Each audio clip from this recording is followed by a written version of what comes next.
Good evening, everybody. Welcome to Soapbox Tonight, where nothing adds up, yet somehow it all still counts. Let's start in Austria, because if you think your brunch was complicated, wait until you hear this. 3 elderly nuns, Sister Bernadette, age 88, Sister Regina, 86, and Sister Rita, 81. Quietly staged what might be the most dignified jailbreak in recent memory. They fled a nursing home assigned to them by church authorities and broke back into their former convent, Goldstein Castle near Salzburg. They didn't bring guns, they brought a locksmith and a handful of supporters and a quiet insistence, "We belong here." When caretakers said, "You're too old, too frail, you must live in care," they answered, "No, we'll live where the walls know our prayers." They said they were displaced, moved without real consent, their belongings gone, their home signed away. They were told the convent could no longer support them, but no one asked what support really meant. And I'll tell you what it meant. It meant home. Did you feel that little thrill when you heard that story?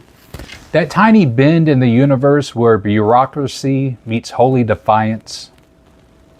3 women in their 80s decided they have more fight left in them than some of us in our 30s. If you think you're too old to fight, remember, 3 nuns in their 80s just laughed at your excuses.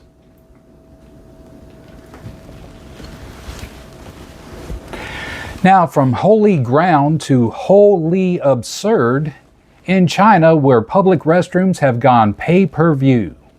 In some cities, toilet paper is no longer free, not unless you scan a QR code and watch an advertisement first. Yes, you heard me right. Watch an ad, then you may wipe. You scan with your phone, you sit through a commercial, shampoo, insurance, maybe a cryptocurrency app, and only then are you blessed with a few precious squares of tissue. If your phone's dead or you're impatient, you can pay 7 cents to skip the ad.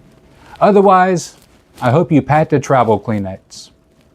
Officials say it's to reduce waste, but as Thomas Sowell reminds us, there are no solutions, only trade-offs. You can't reduce waste, you just shift it. So instead of wasting toilet paper, now you're wasting people's time. Congratulations, China. You've monetized human dignity. The tech is modern, the logic is medieval. Worst of all, we now live in a world where your dignity is behind a commercial paywall. Imagine it, mid-toilet visit. Phone in one hand, scanning a QR code, praying the Wi-Fi doesn't freeze, while your body's issuing final warnings. That's not a bathroom break. That's a Kafka-themed obstacle course. Critics call it dystopian, and they're right.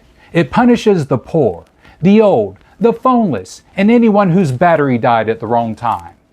Because in that moment of urgency, you don't want to hear, "Sorry, your monetization category is basic human needs only. Please upgrade." Now, I've seen censorship, surveillance, authoritarianism, but forcing citizens to monetize their own waste, that's innovation straight from the bowels of hell. All right, now that we've redefined rebellion in the convent and realized the bathroom is the new e-commerce frontier, let's talk about what's coming up tonight on the show. First, local politics, global ripples. We'll dig into the surge of left, progressive, and socialist candidates rising in mayoral and gubernatorial races. Is this a fad or a real reshaping of the grassroots? Then, violence at the edges of power. We're going to look at South to Mexico's wave of mayoral assassinations, the culture of impunity, the politics of fear, and what it tells us about power and survival. Third, tech, dreams, and gravity.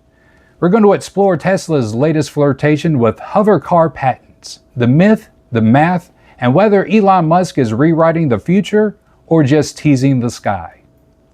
Let me leave you with this. The world isn't getting dull, it's becoming theater. The nuns defying logistics, the restrooms that make you watch ads to earn your humanity, the billionaire who wants to unshackle gravity itself.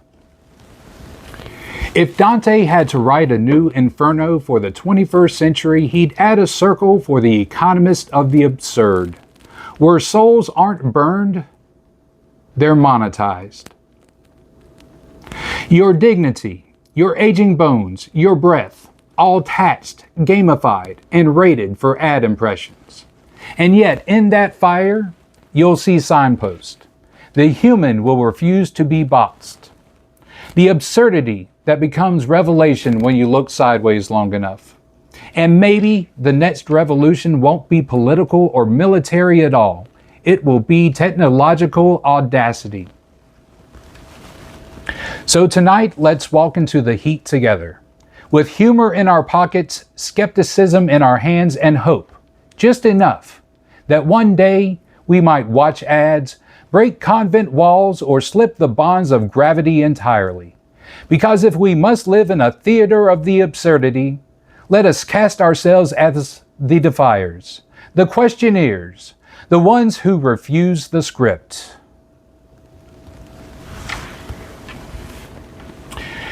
And speaking of people defying expectations, some people in cities across the country are shaking up politics in ways that would make even our convent rebels blink.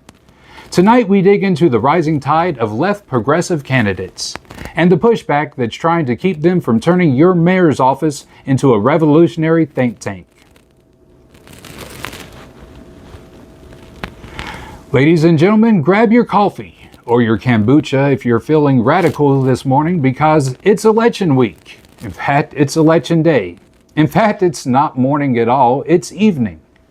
And the United States is giving us a masterclass in political chaos.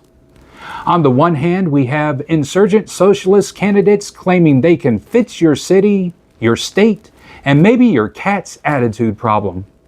On the other hand, we have the adults, and yes, a few still exist, trying to hold things together.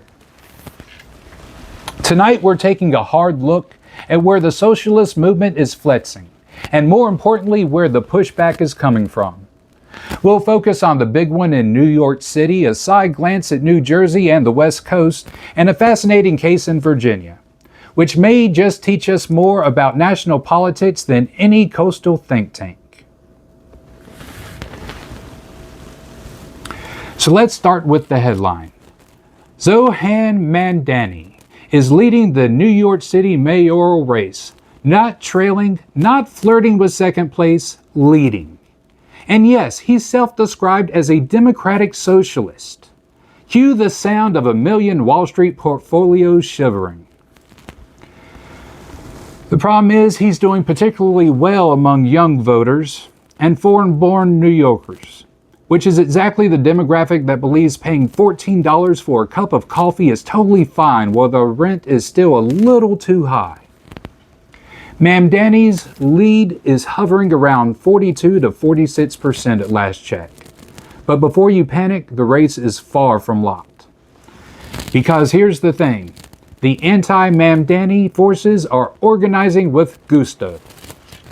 Cuomo's comeback got a boost. Elon Musk just threw his support behind him, urging voters to pick Cuomo while explicitly linking Slivwa to a vote for Mamdani.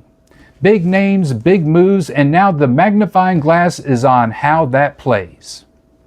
Yes, Donald Trump himself is even campaigning for Cuomo, calling Mamdani a communist, threatening to withhold federal funding from New York City if Mamdani wins, saying only the bare minimum legal required would be provided.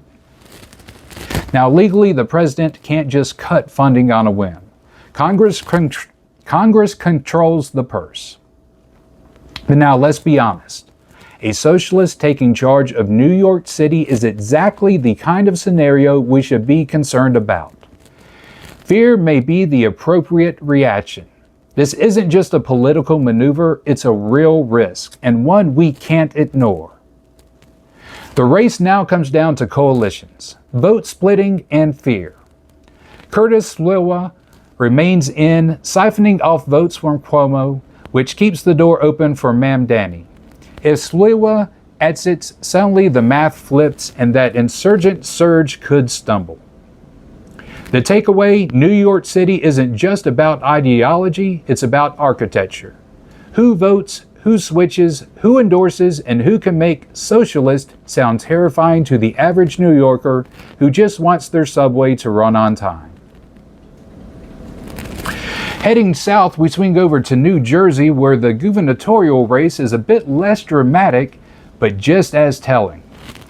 Mickey Schwirl leads Jackie Ciatrilli 51-43 in the latest polls. A resident socialist is barely registering on the radar at around 1%.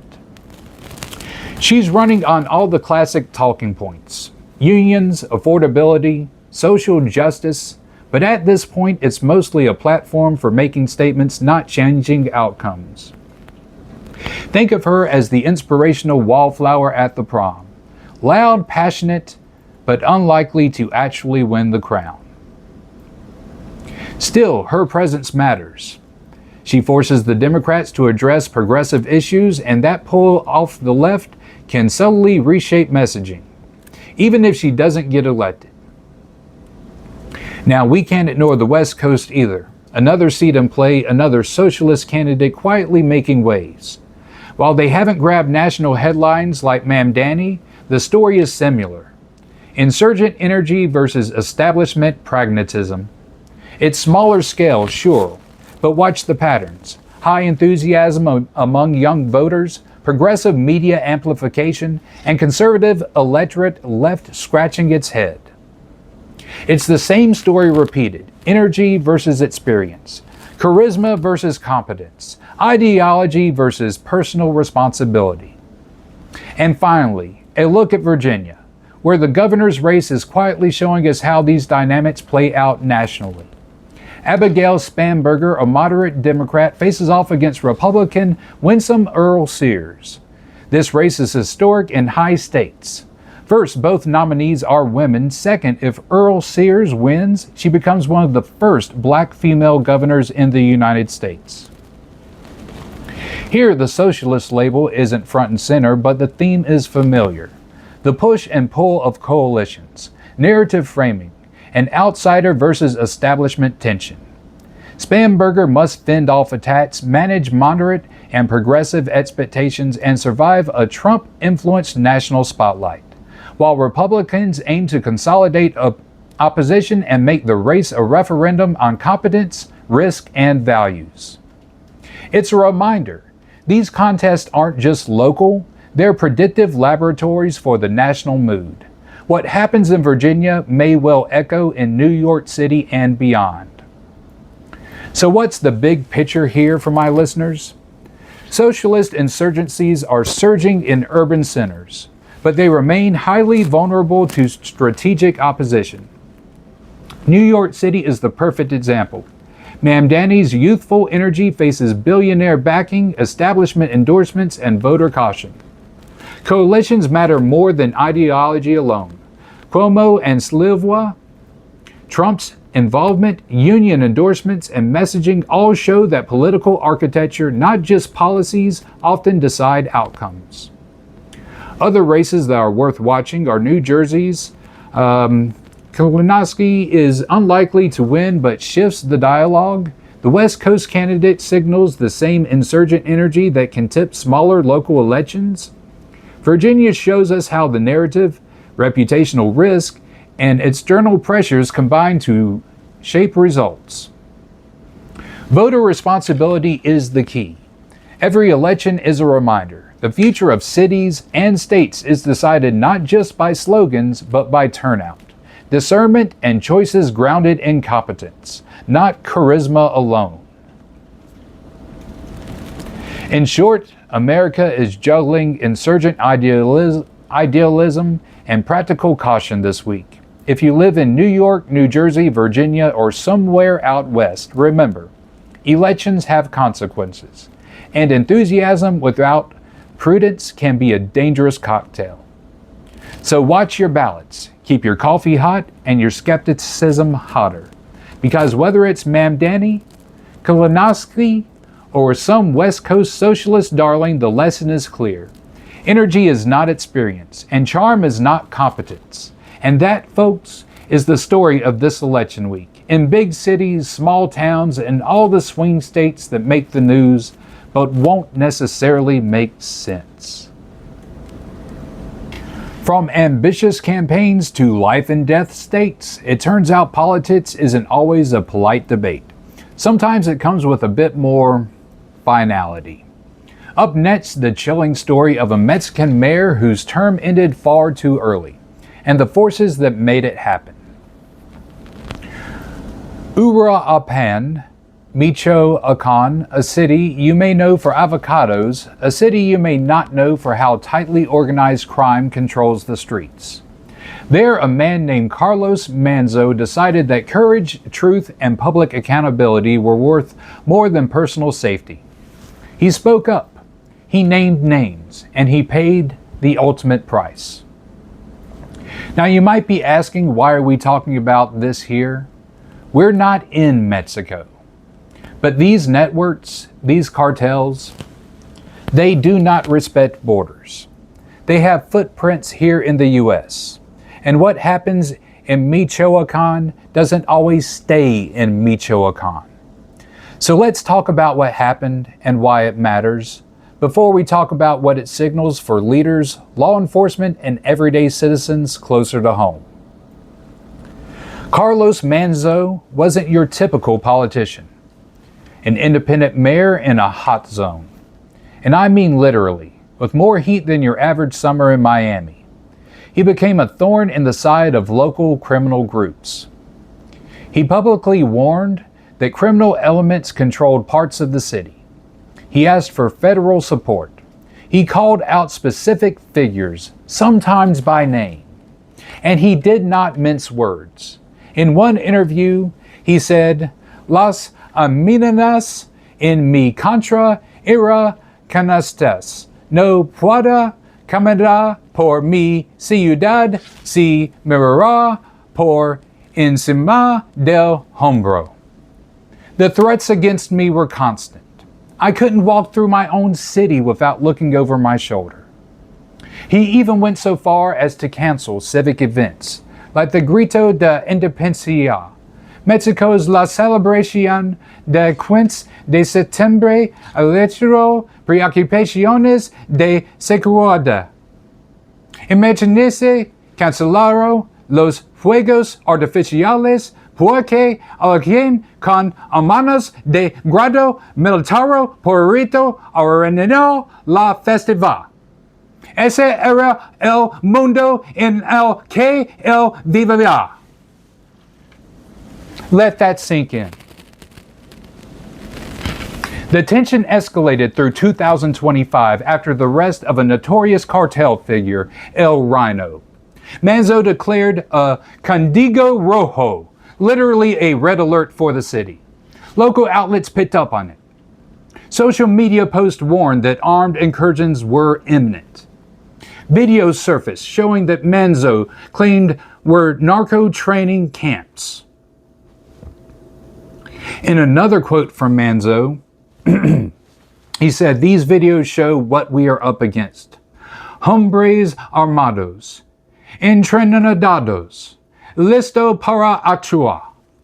Despite all of this, Manzo continued to meet with citizens, attend public events, and speak out. His defiance became part of his identity and ultimately part of his tragedy. Fast forward to early November, during the Day of the Dead festivities, a day when families honor the deceased and the city should be united in memory.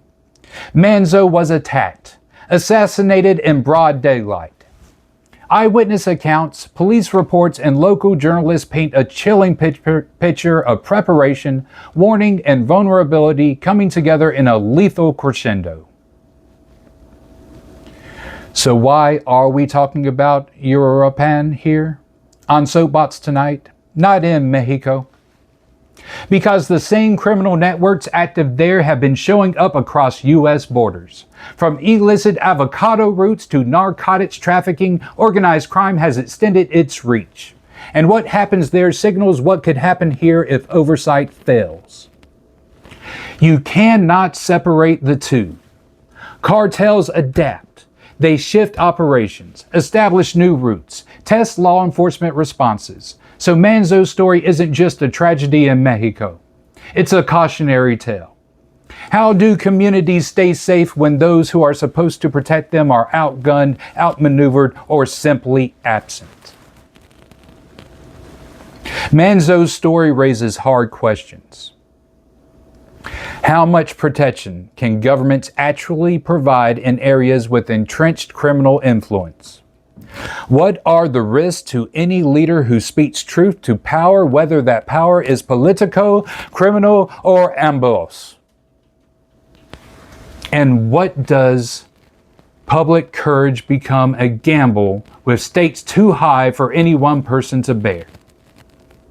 Some experts suggest that the pattern of violence in Michoacan mirrors vulnerabilities in other municipalities across the hemisphere.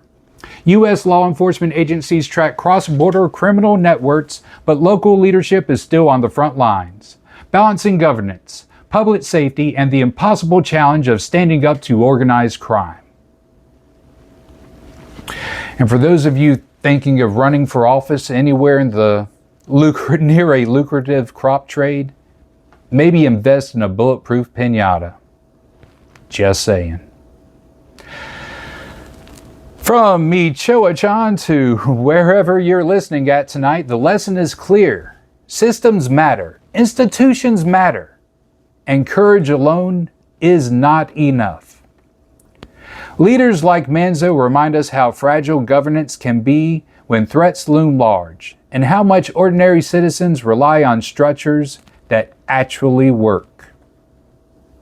Now, after the intensity of that story, let's step back a few centuries, far enough that no one can assassinate you midterm. Rome, ancient towers, and a reminder that even the mightiest structures fall eventually. You know, every now and then the universe, or just poor maintenance, gives us a little story. Take Rome, for instance. Earlier today, an ancient tower, the Torre del Cane, standing tall since 1200s, probably thinking, yeah, I'm good for another few centuries. Well, it came down. Not all at once, mind you, but enough. Enough to trap workers under centuries of stone, hands scraping rubble, hearts pounding, hoping someone had read the manual on how to survive medieval collapse. History doesn't just live in buildings. It hits flesh and blood. And sometimes it hits hard. Here's the kicker. This wasn't a war. It wasn't an earthquake. It wasn't even Mother Nature throwing a tantrum. No, this was us. Renovation, restoration, surveys, EU funding, all that jazz. Still, it came down. While we mourn the worker we lost, it's hard not to see the metaphor waving at us from the rubble. Because towers aren't just stone and mortar. Towers are institutions. Towers are social norms. Schools, governments, the polite little rules we nod at in public while ignoring in private. Towers are what we build to feel safe, to feel enduring, to fool ourselves into thinking the world is predictable. Spoiler alert, it isn't.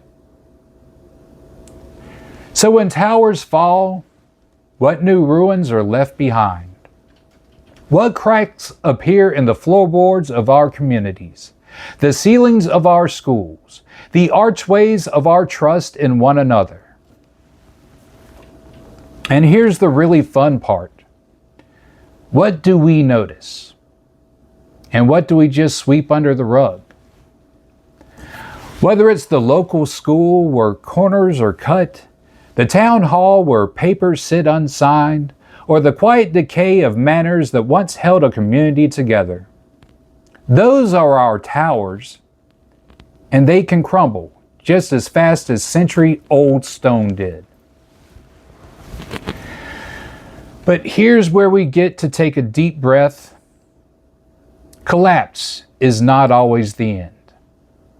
You remember Notre Dame?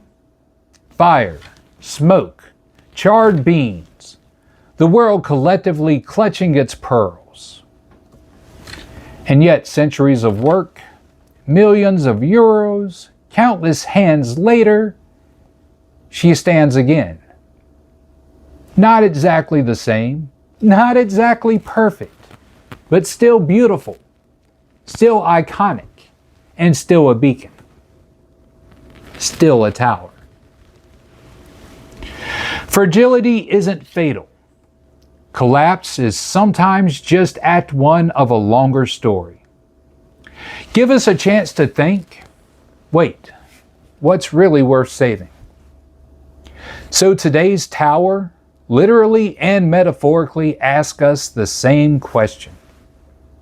Which towers are we tending to? Which are we letting crumble quietly, hoping no one notices? And which, if they fall, might rise again? Maybe stronger, maybe wiser, or maybe even a little sassier. Because if Rome and Paris have taught us anything, it's this. Even when stones fall, meaning does not have to. And maybe, just maybe, the towers that matter most are the ones we build in our communities, in our relationships, and in the values we actually follow, not just talk about. And speaking of falling, some towers may crumble, but some dreams are trying to defy gravity altogether. That brings us to Elon Musk, hover technology, and the tantalizing idea that maybe, just maybe, flying cars aren't entirely science fiction. Now, let me be crystal clear here at the outset. I am not a conspiracy theorist by trade. Not usually. But tonight, just tonight, I am. Just for fun. Because sometimes the dots aren't hiding, they're screaming at you. Connect me. And you think, fine, I'll grab some red string, some push pins, and let's see where this goes.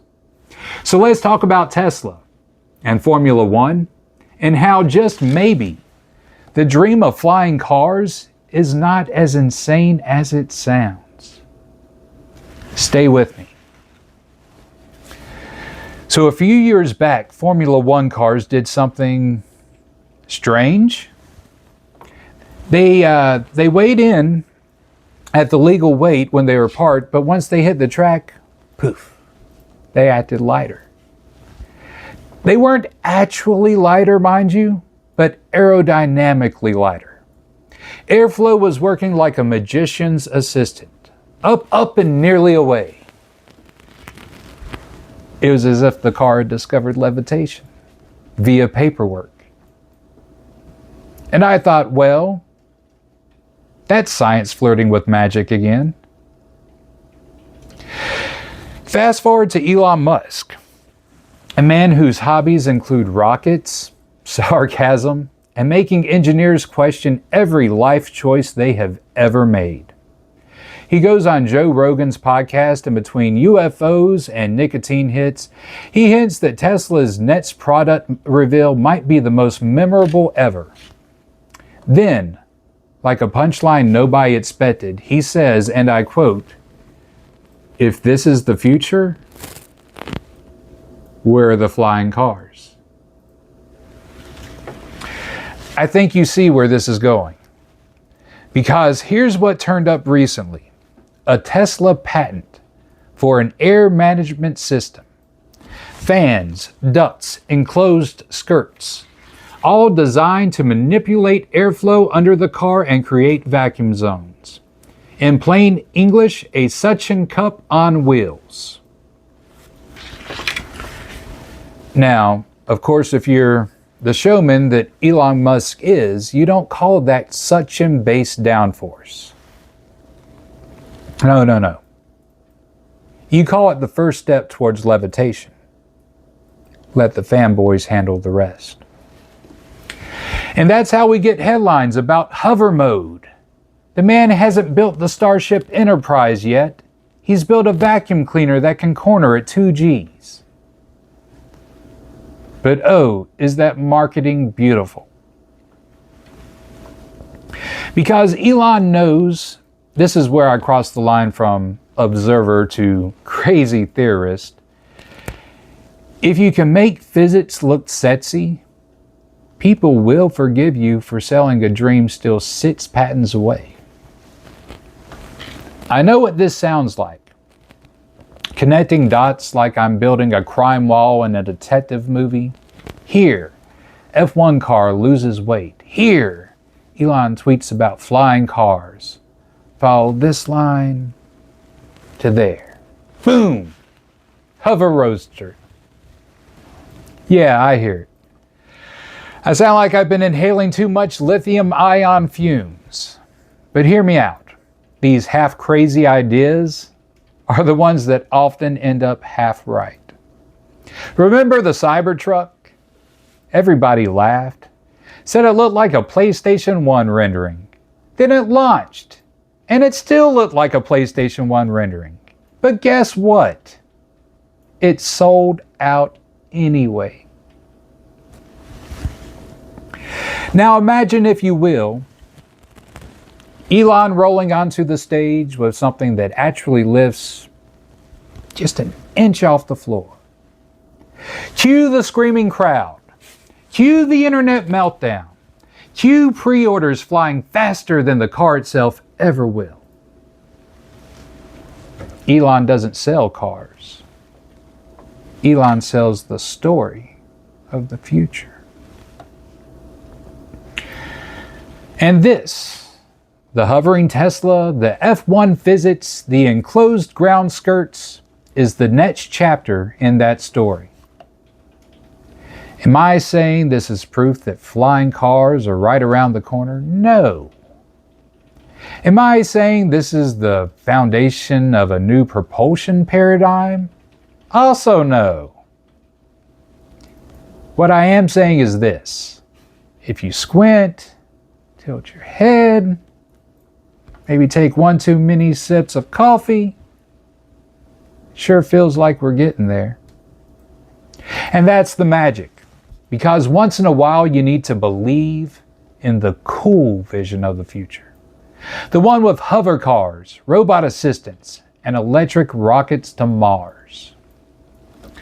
And if hover mode turns out to be nothing more than better cornering and a really fancy vacuum, well, that's fine too. Because progress always starts with somebody crazy enough to think they can make their car fly. So tonight, yes, I embrace my inner conspiracy theorist. Just this once. Tomorrow, it's back to budgets, elections, and the state of the world. But tonight, we get to revel in a perfectly engineered fantasy. A little science, a little marketing, a lot of madness. And the wild electric dream that maybe, just maybe, Tesla is about to make gravity optional. It's time now for our constitutional tidbits, that magical corner of the show where we peek behind the legal curtain of the 50 states. We are talking weird procedures, unique rights, and voting rules that might make you say, wait, that's still a thing? Strap in. First up is Vermont, home of maple syrup, stunning mountains, and a serious love of direct democracy. In Vermont, your local town meeting isn't just traditional. Residents actually vote on issues directly. Raise your hand, debate budgets, approve roads. Basically, your local HOA meeting on steroids. Politics at the national level is complicated. Try changing your library hours Vermont style. Grassroots democracy at its finest. Our next tidbit is, there's some unique rights. Rights that make you go, well, that's cool. Montana guarantees a right to a clean and healthful environment. Rivers, mountains, morning jogs, all protected by law. California goes even further. Privacy is a constitutional right. So next time someone snoops through your DMs or searches history, at least in California, that state technically has your back, sort of. And our last tidbit is very topical right now as it deals with voting. The part of the Constitution that's always trending.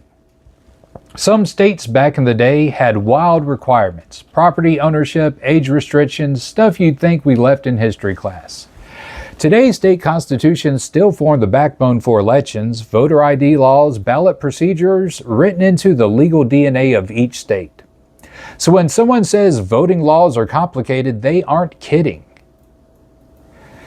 Finally, your bonus tidbit for tonight, Rhode Island did not ratify the U.S. Constitution until 1790. They were the very last of the original 13 colonies.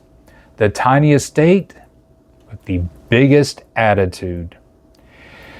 Even small states can be seriously dramatic, folks.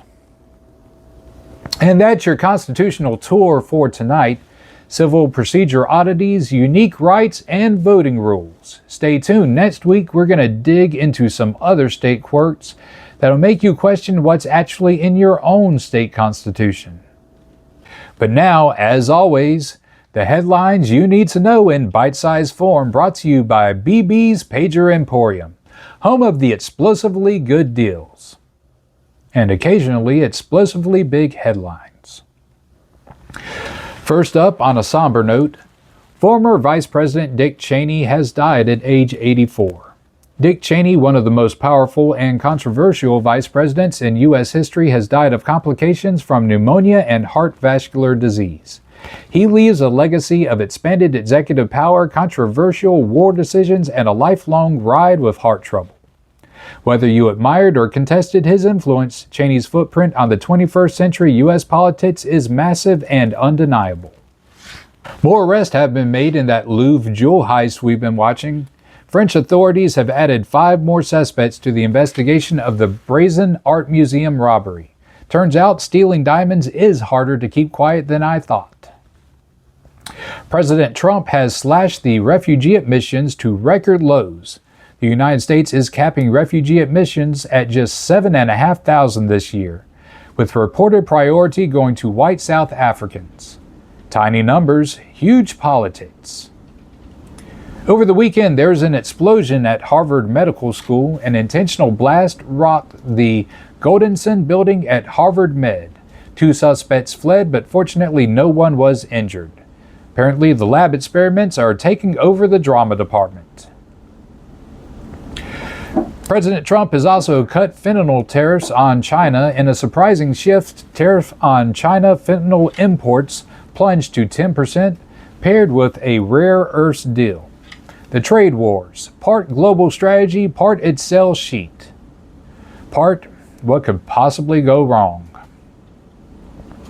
And finally, mathematicians are claiming reality is not a simulation. A new paper argues a fully consistent reality cannot be captured by algorithmic simulations. So no, your coffee, your boss, and that weird noise in your apartment are not part of someone else's code. That's tonight's roundup, a little absurd, a little serious, and a little reminder that life, politics, and technology rarely come neatly packaged. Thanks for joining us tonight on Soapbox Tonight. Be safe, stay curious, and remember, the world may try to monetize your bathroom break, but no one can ever monetize your sense of wonder.